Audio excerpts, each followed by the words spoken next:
Hey everybody, welcome back to One Mic, and today I'm here to talk about Season 4, Episode 3 of Hulu's Only Murders in the Building, entitled Two for the Road. So I'm just going to read directly from Wikipedia here about the episode that this, about the movie that this episode is supposedly named after.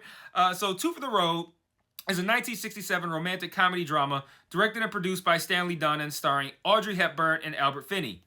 The film tells the story of a married couple who reflect on their 12-year relationship while on a road trip from England to the French Riviera. As they survey their floundering marriage in the present, the evolution of their relationship reveals itself through vignettes from 4 previous trips that they took along the same route. So I don't know what the fuck that has to do with the episode. I skimmed the remainder of the Wikipedia article to see if I could gain any further understanding, but all it does is talk about what happened in those 4 vignettes from the previous trips.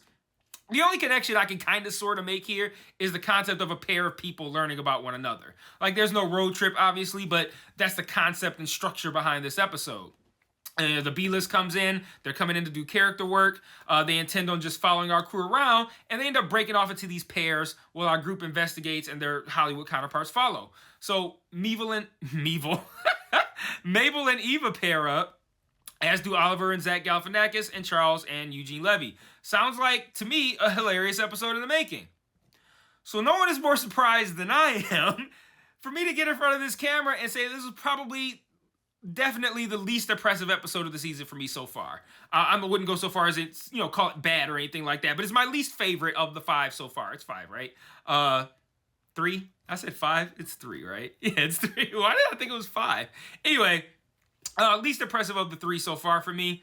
I don't really think much of anything worked this week. There were some really great ideas, like pairing off the groups was a great idea, but the execution on it was lacking for me. After last week's episode, which was still funny, but it was more focused on Charles coping with death. Once I saw that the B-list was back this week and was a focal point, I figured this episode was really going to go hard for laughs.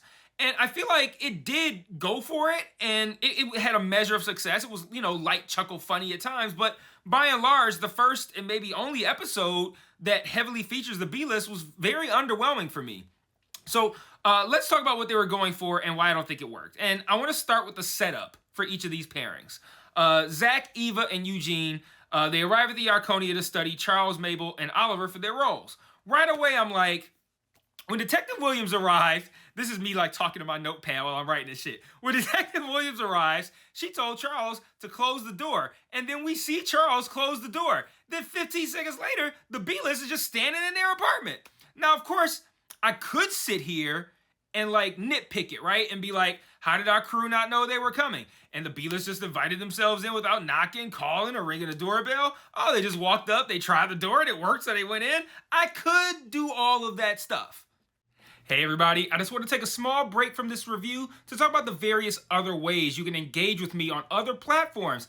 If you're so inclined, and I understand why you wouldn't, I am an acquired taste, but you can join the Patreon where you can get extra content like retro reviews, where I review old shows and movies to see if they still hold up today, Mike's Musings, where I talk about shows I'm watching that I don't cover on the channel, or Mike's VOD, where you can commission me to watch a show, which I will then review on the channel. And if you want to engage with me and chat with me more directly, I also implore you to join the Discord and follow the Facebook page. I set up channels in the Discord for all of us to discuss the shows I'm reviewing on the channel, and I also drop new videos in there since it's the easiest platform for me to share to from my phone.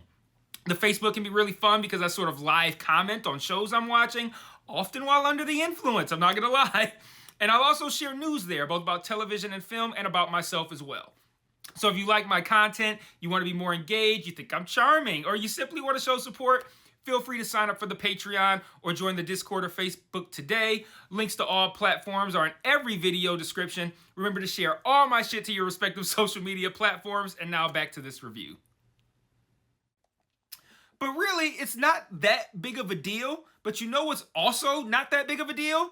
Having Detective Williams not explicitly tell Charles to close the door and then show us him closing the door. Now, if they do that way, I'm not having all those thoughts about how ridiculous it is that they just appeared in the apartment and it was entirely unnecessary to have her tell him to close the door and show us him doing it. And again, it's not a big deal, right? But it took me out of the episode, it got me thinking about logistics, and there was no reason for them to do that. Like, she could have just knocked on the door and walked in. I got some stuff to tell you. And if they do that, maybe I go, Charles just left the door open. Whatever, right? But they made a point to have her say, close the door and show it. And then they just have them appear that... And again, what do I talk about a lot? Unforced errors. But anyway, when I make note of something like that, something that's kind of small, if it's the only thing that happens, I'm not going to talk about it in the video. And if I do, it'll be like one of those things like, well, if I had to criticize one thing, and even then, it's used as a way of saying like, this episode or this movie was so good, but if I had to be critical, I guess I could talk about this one thing. I just want to be clear, that's not the context in which I'm bringing this up. There are several things that I had issues with. I just threw that thing on the pile. So moving on, the group gets split into pairs. Charles and Eugene, they're going to question Vince, that's the eye patch guy, to see if it's actually pink eye or if he's hiding a black eye from gun kickback. Now, even that was, kind of a weak reason to get them over there. I'm like, are you guys even really trying that hard to get them in that apartment? Like, I felt like that was weak. But again, at this point, I'm just wanting to laugh. So, like, whatever you got to do to set it up, cool, whatever. Get those two in the apartment with Vince. Let's go at it. Pause. I won't hold you accountable on how you get me to the funny. If it's funny, you got me there. Fuck it, we're good. But it wasn't. Eugene has the idea to have Charles drink some water, then Eugene will tell a joke, Charles does a spit take in Vince's face, forcing him to have to take off the eye patch to, dry his face. Now listen, up front, I thought that was actually a pretty good idea. Then both of them go, that's dumb, and then we find out once they get over there that Charles has a plan to get Vince to use eye drops in front of him. This entire improv scene where they try to justify giving him a reason to use the eye drops, and they're telling this ridiculous story about his cousin that's ophthalmologist and all this shit. It just didn't work for me, man. Like that wasn't funny. And I'm like, man, all that took place to get us to this moment and that this is the payoff is this kind of bad improv scene. And then they do still end up doing the spit take idea. It's successful, and they learned that Vince truly does have pink eye, but that felt like a waste of Eugene Levy and Steve Martin in that scene for me. For what was on screen, that should have been hilarious. It was just okay. I'm not saying it wasn't funny. It had moments, but it wasn't, man, I was expecting a lot out of all of these scenes, and maybe that's my fault for, it's not my fault. I should have a high expectation of these actors, this group of actors being in these scenes together. No, I'm supposed to have a high expectation, and it wasn't met. But don't worry, I'm still going to talk about what we learned from each of these pairings. I just want to finish talking about the setup of the pairings first. So next, Mabel and Eva pair up. Their plan is to see if they can find the tinsel that was found in Dudenoff's apartment last week and match it to any tinsel in Rudy Thurber's apartment. So Rudy Thurber is Kumail Nanjiani's character who is obsessed with Christmas. We saw him last week, but we didn't meet him. So the idea is that if they could find the matched tinsel in his apartment, they could connect him to the crime. Ultimately, we learned that Rudy hates Christmas and that he's actually a fitness instructor influencer who got a Christmas-themed video that got a lot of plays, so now he's kind of had to stick with that theme ever since. And aside from the incredibly sexy pants that Eva Longoria had on, there wasn't much else to these scenes either. They had a couple chuckles at times, but Eva, moving Mabel's note cards or just, generally getting ahead of herself, jumping to conclusions and trying to be Mabel, it was all, okay. It was moderately funny, but And then you have the best pairing, Oliver and Zach Galifianakis, which starts off really strong when the B-list first arrives. They don't have a mission as it pertains to the murder. Oliver just wants to connect with Zach a little bit more, just make sure he understands his character. Oliver's always trying to be a big deal, right? After a few scenes of Zach being dismissive that were actually pretty good, they get into this montage that's set to the Perfect Strangers theme that I thought was going to be great, but again, really just was okay. They just ran and smiled. And, giggling is okay, yeah, it's kind of similar, but, they didn't really try to even, one-to-one it with the visuals of Perfect Strangers or something. That would have been great. I was fully expecting a moment with, a revolving door where Oliver goes all the way around and comes back out, pretends like it's a new place, or, well, it doesn't really work for New York, so the Windy City gag with the trench coats blowing from the Perfect Strangers thing wouldn't really work. But, my point is that they could have leaned a little bit harder into the Perfect Strangers thing, but they just like played the music and then just had them like running and smiling. And it's like it was a great idea to give these two a Perfect Strangers thing, but then they just didn't really do much with it. And it was just kind of disappointing for me. Even the final scene, which is generally used for like a big reveal cliffhanger to get you pumped up for the next episode, even that was weak, right? Like, so Howard had been listening to clues on this ham radio, and Oliver sees in his notes that someone asked to meet at 445. And they all collectively figure out that that's a frequency on the ham radio, and when they turn to it and they try to make contact, a woman on the other end just basically tells them to stop doing what they're doing. Like, that's it? Like, that ended with a fizzle. Like, I don't know. It was just really unimpressive to me. It just kind of felt like they, as in they being whoever was involved in the creation of this episode, felt like just having these people in the room was funny enough, and maybe it was on set, but like a lot of these ideas, the improv scene, what was the other one? The Perfect Strangers thing, like all these things were like good conceptually, but like just it felt like not enough effort was put into them. Ultimately, I was just really disappointed that an episode that I justifiably, because I'm not going to say that I put too much on it, I justifiably expected it to be really funny. It felt like they made kind of a lazy attempt at going for laughs despite having so many heavy hitters in the room.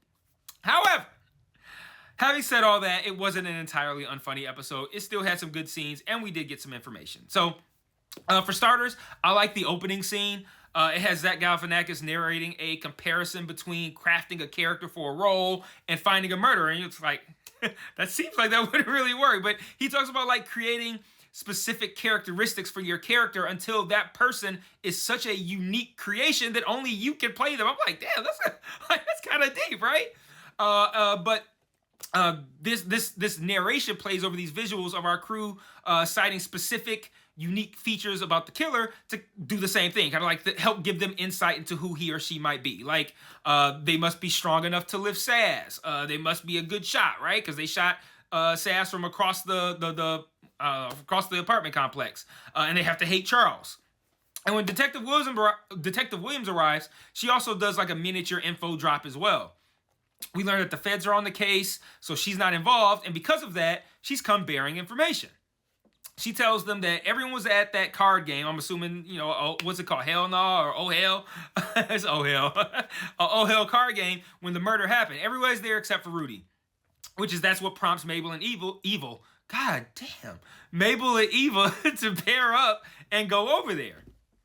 I also like the meta aspect of that scene where where Detective Williams is like, yeah, after 3 seasons, I know you gotta go listen to me when I tell you to stay out of it. I was like, okay, I like that. And they do it again later when Mabel asks why they didn't just show up for the finale when they get all the answers and find the killer and solve the murder.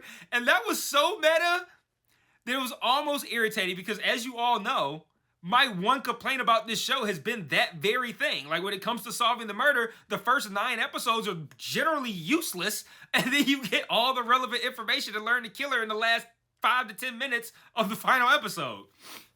But another thing this episode did well was that it went heavy on puns. I love a good pun. The cornier, the better. I like all the pig names.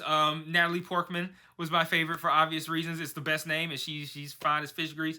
Fine as fish grease. That's not a phrase. Fine as frog hair. That's the fucking phrase. And I love Rudy's Christmassy workout puns as well. Those are pretty good. Speaking of Rudy, we also learned that wasn't tinsel in Dudenoff's apartment because it wasn't highly flammable. He even gives us an example. He burns it, nothing happens. I don't know why they told us what it ain't, not what it am, but I guess we'll find out next week probably. The final thing we learned, which was yet another underwhelming revelation, was that there's a photo in Vince's apartment where the face of the person that we're meant to assume is the pig's owner is scratched out. I guess we're meant to assume that's Dudenoff, and now it kind of seems like there's not really many more places to go before they have to try to introduce us to Dudenoff. Especially because they moved Mabel. Mabel's now squatting in his apartment, and during the closing credits, they put when she Googled the squatter laws for New York, they put that screenshot on there, and it was highlighted with a part that says it can be legal in as fast as 30 days. And I think that's meant for us to understand that something's going to happen within the next 30 days. All right, where was I? Oh yeah, like talking about how they've changed up how they do the murder. I appreciate that they're not pointing the finger like at a new person every week, especially since it was never that person and that whole strategy didn't work out for me. But right now, it also kind of feels like they're not really going anywhere with this either. Like I don't feel any closer to even understanding a motive, yet let alone figuring out who the person is. You know, I enjoyed the first 2 episodes for different reasons, but if we're talking about progress on the mystery, we haven't gotten there yet. Like, do you guys feel like we got any useful clues about who the killer is or their motive? I don't. I feel like I'm not really that much farther along than episode 1. Like, we have gotten clues, but like, again, we're 3 episodes in. I don't even know. I mean, technically, yes, we could probably assume the person was meant to kill Charles, but like, they haven't even really landed on that yet within that world. Like, they're still kind of like, oh, I think Charles, you might have been the target. Like, yeah, no shit. But like, they still haven't landed on that within the world of the show. So if they don't even know, they haven't even landed on the target, we haven't even gotten to a motive, let alone evidence on who the killer might be. So it was inevitable that we get, an underwhelming episode or 2 this season, but this was that one for me. Hopefully it'll be the only one. At the end of the day, this show has never put together a perfect season. Very few shows have. There's going to be a down episode every now and then. I wouldn't call this episode a bad episode or anything like that. It just felt like one where they got all those people in the room.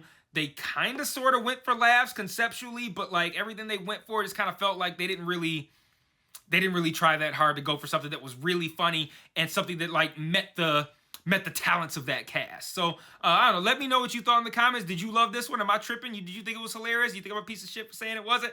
Let me know what you thought in the comments. And until next week, peace.